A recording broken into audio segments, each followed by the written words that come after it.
Bom dia a todos e hoje. Mais um período de quaresma que nós passamos nessa semana, mais um período para a renovação da nossa fé. Hoje nós lemos passagens muito importantes e muito simbólicas, né?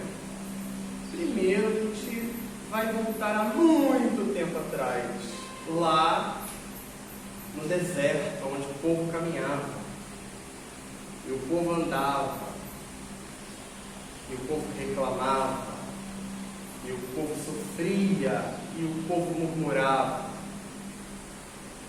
Moisés lá, o responsável do povo, todo mundo sabe a história toda. Moisés vai lá, briga com o faraó, liberta meu povo, tudo bem.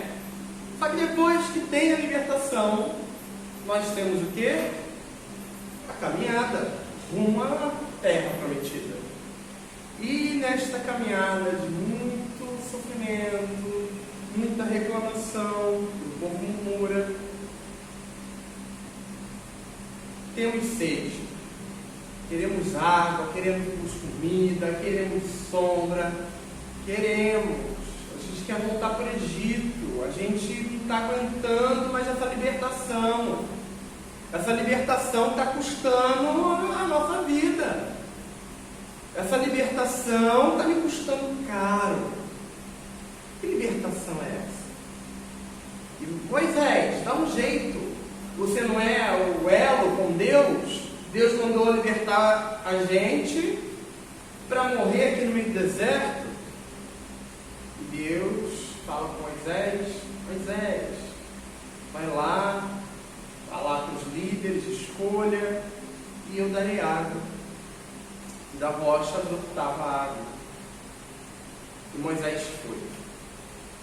Moisés é um personagem que a gente vê ele na história, ele foi alguém que teve muita paciência com o povo. E a gente fala, Moisés perdeu a paciência com o povo, Moisés quebrou a tábua da lei, Gente, se Moisés não fizesse certas coisas, ele ia morrer, tá? Eles iam matar Moisés ali. Toda hora, Moisés tinha que lidar com aquela pressão de um povo inteiro querendo a pele dele. Mas, vamos andar adiante. Nós temos o quê? O mundo mudou bastante, muitos mil anos tinham já se passado. O povo de Israel tinha passado por muitas modificações, e uma dessas grandes modificações era o que a gente conheceu, e existe até hoje, tá? Muita gente fala que não existe mais, mas existe até hoje. Isso é apagamento étnico, político. Judeus e samaritanos. Samaritanos existem lá até hoje. É um grupo pequeno e perseguido até hoje. E os samaritanos eram hebreus, descendentes dos hebreus, que passaram por modificações culturais, religiosas, misturas étnicas. Eles tinham sua própria identidade religiosa, sua própria identidade cultural, e os judeus foram tomando outras características. E eram povos que viviam em guerra, tá? Em conflitos tribais. E até o momento de Jesus, esse conflito ainda existia. E Jesus encontra aquela mulher samaritana. Os samaritanos eram xingados pelos judeus de tudo que era nome. Inclusive, dentro da cultura popular até pouco tempo, falando, samaritano ainda era um xingamento. Aquele samaritano, né? Tem o publicano, e aquele samaritano era algo desprezado. O povo samaritano, por serem uma mistura étnica, não serem judeus puros da época, eram desprezados espiritualmente falando, porque a noção religiosa deles era o que a gente hoje chama de sincrética. Eles misturavam elementos de religiões do Oriente Próximo com a religião judaica. E existia muito conflito nisso. Jesus encontra aquela mulher e, num grande diálogo filosófico, Jesus fala: me dê água. Primeiro, toda a briga deles, tipo, você é judeu, por que tu está me pedindo água? Você não deveria nem falar comigo. Você não deveria falar comigo porque eu sou mulher. Você não deve falar comigo porque eu sou uma samaritana. E eu sou uma mulher que estou sozinha aqui no poço. Só dele, na cultura judaica, só de Jesus ter falado com ela, ele já era considerado impuro, religiosamente falando. Mas ele fala: não tem problema não, eu quero água, me dá água, por favor. Estou com sede. Mas melhor ainda, eu vou te dar uma água. Uma água não acabará. Uma água que a sede do corpo não pode compreender. Uma água que vem do Espírito. Eu te trago uma água que dá vida. Que água é essa? Que dá vida? A mulher que chegou lá, você é doido. Ele chegou aqui falando comigo, eu nem conheço ele. Ele me dá uma água doida lá que deixa as pessoas estranha. Quero não. Que água é essa? Como assim? E ela vai. E ela se abre ao diálogo com Jesus. E Jesus se abre com o diálogo com ela. Eles têm uma interação que para aquela época era impossível. Se a gente for considerar, até alguns anos atrás, até uns 50 anos atrás, certos diálogos entre homem e mulher eram quase inexistentes. O marido não conversava com a esposa. Pode. A esposa tinha que cuidar do lar, o marido do trabalho, e não existia diálogo. Há 2000 anos atrás, Jesus encontra uma mulher no meio do nada e começa o diálogo. E nesse diálogo, se a gente for considerar, é um diálogo filosófico, é um diálogo teológico, é um diálogo que era proibido à mulher. A mulher, no máximo, se tivesse algum tipo de diálogo, era um diálogo das coisas comuns do dia a dia. Um comerciante, resolver algum problema, acabou ali. Mas uma mulher que começa a questionar, um rabino judaico, tinha ali seus discípulos, a gente vê na narrativa que os discípulos chegam logo em seguida, aquela mulher começa a questionar ele. Como assim? E Jesus fala da vida pessoal dela, fala do modo de vida que ela tinha, e ela fala: é verdade. Quem é esse homem? Estranho. Quem é esse homem que tem conhecimentos que, Ele fala, e ela joga uma pergunta para ele, muito séria, que naquela época dava morte. Que até hoje, você liga o jornal da morte, tá? Você liga o jornal, tá lá, explodindo. Ela pergunta: qual é o lugar verdadeiro da adoração a Deus? Ao Deus de Moisés. Qual é o lugar correto que nós devemos adorar? O templo dos judeus, lá em Jerusalém? Ou Gerazim, Gerizá, dos samaritanos? Qual é o povo que tem a verdade? Qual é a religião que tem a verdade? Quem é o povo que Deus escolheu? Nós, os descendentes das tribos, ou os judeus? Os descendentes de uma tribo só? Com quem Deus está? Com quem Deus está do lado da guerra? Do vitorioso ou do perdedor? Nós vemos hoje algumas guerras lá no Oriente, no Alto Oriente, na Ucrânia. Nós vemos sacerdotes benzendo fuzil, benzendo tanque de guerra, em nome de Jesus. Nós vemos sacerdotes de todas as linhas religiosas abençoando guerras religiosas. Com quem está a verdade? Com a igreja X ou com a igreja Y? Com quem está a verdade? Com os filhos de Moisés ou com os filhos de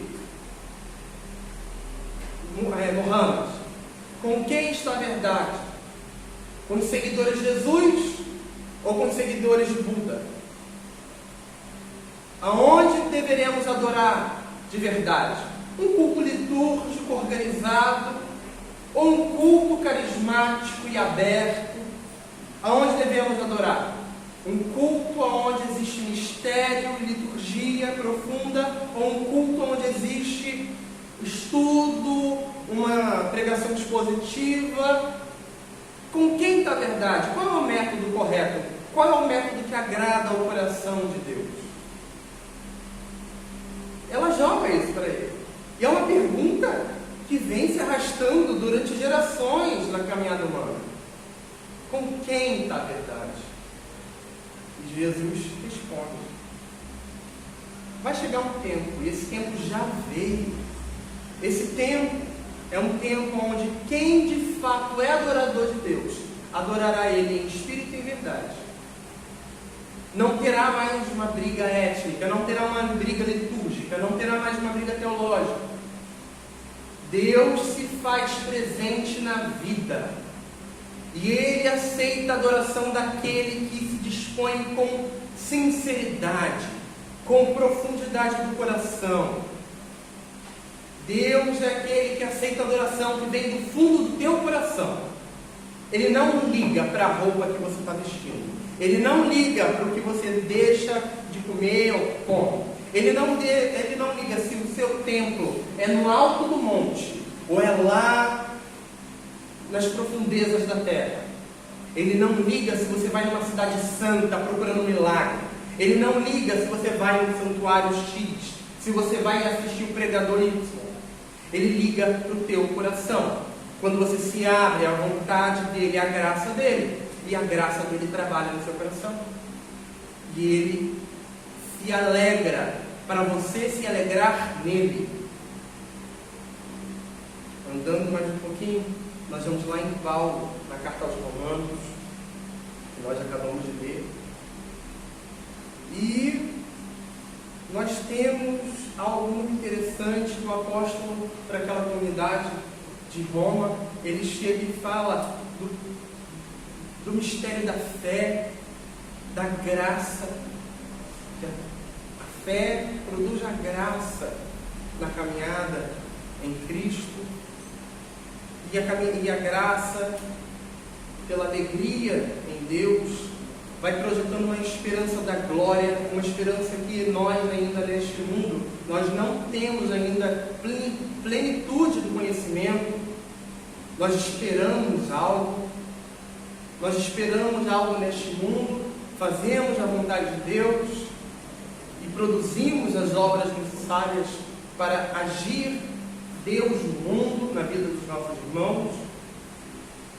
E ele também fala de uma fé que também se produz através do sofrimento, não só da alegria, mas uma alegria que vem através do sofrimento da dor. Quantos aqueles que já ouviram falar, você não vai até Deus pelo amor, vai pela dor. É uma verdade, tá? Deus quer que todos cheguem a Ele. Ele é o centro, Deus é o sol. Deus é o sol. O sol, ele tem a gravidade que atrai tudo a Ele. Tudo em alguma hora vai chegar em Deus, porque tudo vem de Deus. Deus é tudo. Mas existem forças que resistem ao poder de Deus. Existem corações pela dureza, pela maldade, que resistem à vontade de Deus. Às vezes, a força gravitacional de Deus aperta aqui, aperta ali. Então é o que a gente chama de dor. Dói, quando aperta, dói. Mas Deus quer que doa, para nós chegarmos, às vezes, numa compreensão maior da graça dele. Deus não tem alegria no sofrimento de ninguém, mas Ele se alegra quando nós, através das situações da vida, nós chegamos à compreensão melhor das coisas da vida. da nossa própria existência, da existência do mundo e da existência de Deus. Às vezes pessoas que, isso eu observo, pessoas que eram duras em algum sentido, Deus apertou bastante ali, e quando ela se abre à vontade de Deus, ela se torna uma pessoa maravilhosa, onde Deus pode fazer muita coisa através dela. Então o apóstolo Paulo fala dessa graça que vai trabalhando na vida das pessoas, e em tudo ele chega à conclusão que devemos nos alegrar em Deus. Alegrar tanto quando a vida em Deus é harmoniosa e flui, tanto quanto a vida em Deus aperta. No final, nosso coração se alegrará nele. No final, todos chegaremos à compreensão, à maturidade e à plenitude da graça, de acordo no limite desta vida e na próxima, a plenitude necessária. Uma tribulação que vai nos trabalhar. O povo de Israel lá atrás passou pela tribulação, passou por aquilo tudo e reclamava. E reclamava, e às vezes nós também somos o povo de Israel. Para não chegar a essa plenitude de compreensão, às vezes a nossa natureza material mesmo, carnal, apegada ao vício, apegada ao mau costume, apegada ao... eu aprendi lá atrás. Meu avô me ensinou assim. Meu tataravô já era assim. Eu sou assim porque eu nasci assim. É meu signo. Sou assim. Não. A gente tem que ser trabalhado. Todo dia nós nos trabalhamos. E a vida em Deus exige um trabalho, existe uma transformação, exige um molde. Não é para virar um robô, mas é para ser alguém melhor, aonde nós vamos moldando o nosso caráter através do poder de Deus. Não é ninguém, não é um líder religioso, não é um líder político, não é um líder, seja lá qual for, e a gente tem aos milhares, e hoje em dia acho que a gente, pelo vazio existencial das pessoas, as pessoas têm querido mais líderes e mestres, às vezes a gente fica, meu Deus, se ele é o mestre dele, coitado dessa pessoa. A gente vê que as pessoas querem alguém que mande na vida delas, alguém que comande a vida delas. Deus não quer isso. Deus quer ser o Senhor em nossa vida. Ele manda na gente. Ele é o nosso Senhor, Ele é o nosso Mestre. Cristo é o nosso Senhor, Cristo é o nosso Mestre. Ele vai nos moldar, Ele vai nos trabalhar, Ele vai nos direcionar. Nós podemos aprender com as pessoas, devemos aprender, devemos estudar, mas no final é o Espírito Santo que vai nos encaminhando, é o Espírito Santo que vai nos moldando para uma perfeição. Não uma perfeição de vamos virar santos e sermos canonizados, mas uma perfeição de caráter, uma perfeição aonde Deus já nos deu. É possível, não é impossível. Não é impossível ter uma vida digna, não é impossível ter uma vida justa, não é impossível ter uma vida com amor. Ao contrário, Deus exige uma vida de amor, uma vida de justiça. Seremos perfeitos em tudo? Claro que não. Mas aonde nós podemos ser os melhores, que podemos ser os melhores. Se eu posso fazer o melhor para o meu próximo, que eu faça. Que eu posso fazer o melhor para a minha comunidade, eu faço. Eu posso fazer o melhor para o animal, eu faço. Mas que seja o melhor. E que Deus esteja na frente de cada um dos meus atos. Que Deus esteja na frente de cada coisa que eu fizer. Às vezes a gente leva muito a sério aquela passagem que Jesus fala que sua mão esquerda não saiba o que a mão direita faz.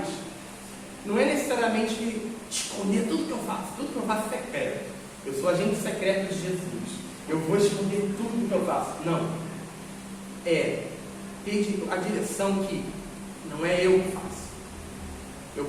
A minha mão está fazendo, mas a minha mão é a mão de Deus fazendo. Eu não sou digno daquilo que eu estou fazendo. É Deus que está fazendo, que está trabalhando. Eu estou sendo só um instrumento da mão dele, para que outra pessoa seja abençoada, e que essa outra pessoa também abençoe outra, e que essa corrente de bênção possa fluir. Porque a gente tem vivido num mundo de uma corrente de ódio. A gente tem vivido num mundo que essa corrente de ódio tem se perpetuado no discurso e nos atos das pessoas.